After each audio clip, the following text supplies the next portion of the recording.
नमस्कार दोस्तों, इस वक्त की बेहद बड़ी खबर आ रही है महाराष्ट्र से, जहां पर इस वक्त बड़ा दावा किया जा रहा है। विधायक द्वारा उद्धव ठाकरे के सीएम बनने के 6 महीने बाद ही शुरू हो गया था सरकार गिराने का षड्यंत्र विधायक ने किया है। इस बड़े षड्यंत्र के होने का खुलासा शिंदे ने कहा था कि मैं बनूंगा मुख्यमंत्री। जी हाँ दोस्तों, क्या पूरी खबर आपको जरूर बताएंगे, लेकिन उससे पहले अगर आपको भी ऐसा लगता है कि कर्नाटक की तरह अब मध्य प्रदेश में भी बनने जा रही है कांग्रेस की सरकार, तो वीडियो को लाइक करके कमेंट में लिखिए जय हिंद। आपको बता दें कि शिवसेना के एक विधायक ने दावा किया है कि नवंबर 2019 में उद्धव ठाकरे के महाराष्ट्र का मुख्यमंत्री बनने के लगभग 6 महीने बाद शिवसेना में विद्रोह का षड्यंत्र शुरू हो गया था और बाद में गुवाहाटी जाने वाले बागी नेता मुख्य साजिशकर्ता थे। तो दोस्तों, यहाँ पर बड़े षड्यंत्र का खुलासा हुआ है। अकोला जिले से विधायक नितिन देशमुख ने यह भी कहा है कि उप मुख्यमंत्री देवेंद्र फडणवीस का यह दावा झूठा है कि उन्होंने शिंदे को मुख्यमंत्री बनाया। शिंदे के विद्रोह के बाद उद्धव ठाकरे के नेतृत्व वाली एनडीए सरकार गिर गई थी।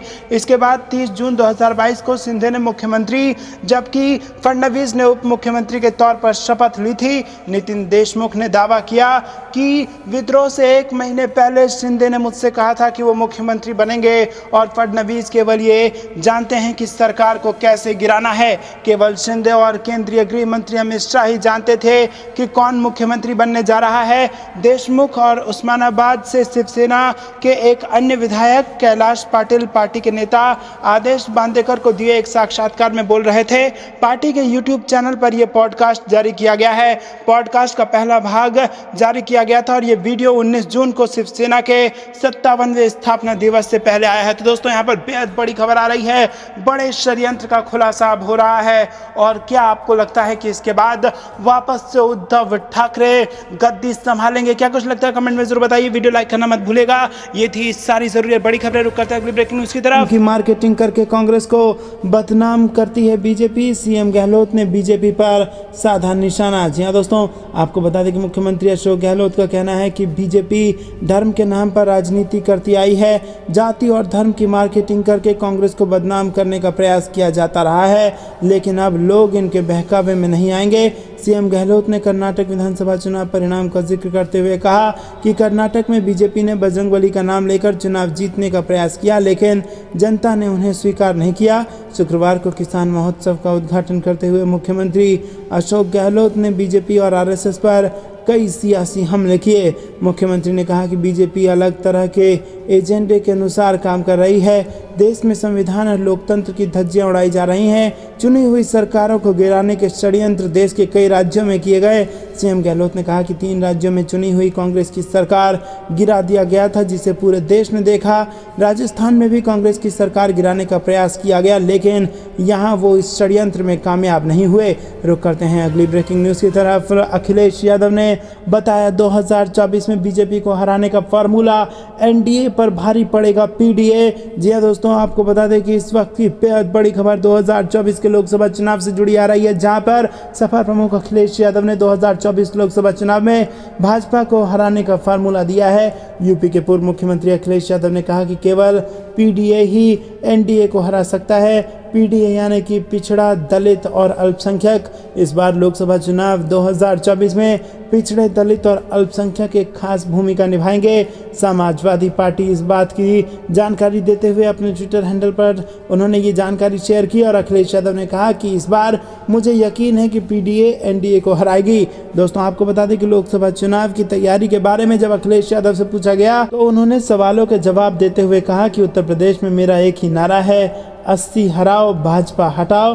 अखिलेश यादव ने कहा कि दूसरे दल बड़े दिल के साथ समाजवादी पार्टी के साथ आएं और यकीन दिलाता हूं कि 80 की 80 सीटों पर हमारी जीत होगी। इससे पहले भी हमने कई दलों के साथ मिलकर चुनाव लड़ा है, इसके परिणाम भी सामने आए हैं। अखिलेश यादव ने कहा कि इस बार भी उन्हें इसी फार्मूले पर काम करना चाहिए।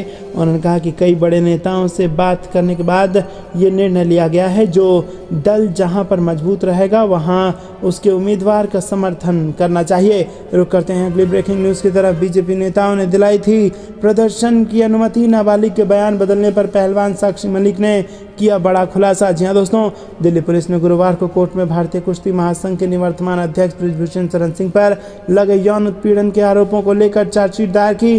पुलिस ने अदालत से सिंह पर लगे पॉक्सो एक्ट हटाने की सिफारिश की है। प्रदर्शनकारी पहलवानों ने अपना आंदोलन स्थगित किया हुआ, लेकिन चार्जशीट के बाद खिलाड़ियों का अगला कदम क्या होगा, इसको लेकर उन्होंने कुछ साफ नहीं किया है। इसी बीच पहलवान साक्षी मलिक और उनके पति सत्यव्रत कादियान ने आंदोलन को लेकर तमाम सवालों के जवाब शनिवार को दिए। दोस्तों, रुक करते हैं अगली ब्रेकिंग न्यूज की तरफ। पश्चिम बंगाल पंचायत चुनाव का मामला सुप्रीम कोर्ट पहुंचा। ममता सरकार ने किया केंद्रीय बल तैनात करने का विरोध। जी हाँ दोस्तों, पश्चिम बंगाल में पंचायत चुनाव में केंद्रीय बलों की तैनाती को लेकर विवाद छिड़ गया है।